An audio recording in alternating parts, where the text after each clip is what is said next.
Зейде Кесбаскет мәктәп баскетбол лигасы республика чемпионатының дивизион этабы гөрләде. 2 көн дәвамында Татарстанның төрле районыннан 20 егет һәм кызлар командасы җиңү өчен көрәште. Алар һәр кайсы үз зоналарында җиңү яулаган иң көчле баскетбол командалары. Зей мондый зур спорт чарасын инде берничә ел рәттән үзендә кабул итә. Спортчыларны район мәгариф башлыгы Эрнест Сәфәргалиев һәм Татарстан мәгариф һәм фән министрлыгының өстәмә белем бирү бүлеге спорт секторы мөдире Лариса Габитова сәламләде.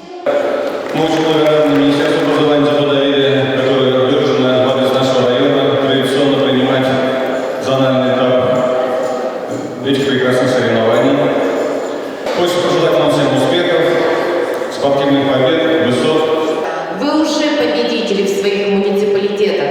Я желаю, чтобы сегодня вы показали свою самую лучшую игру. Всем удачи! Кесбаскет чемпионаты тәүге тапкыр 14 ел элек оештырылган иде. Анда катнашучы командаларның саны елдан-ел арта баруы бу проектның мәктәпләр арасында зур популярлык казануы турында сөйли. Уен сәламәт яшәү рәвеше алып бару, спортны җәелдерү максатыннан уздырыла. С каждым годом школьная баскетбольная лига развивается, команда становится сильнее, увереннее.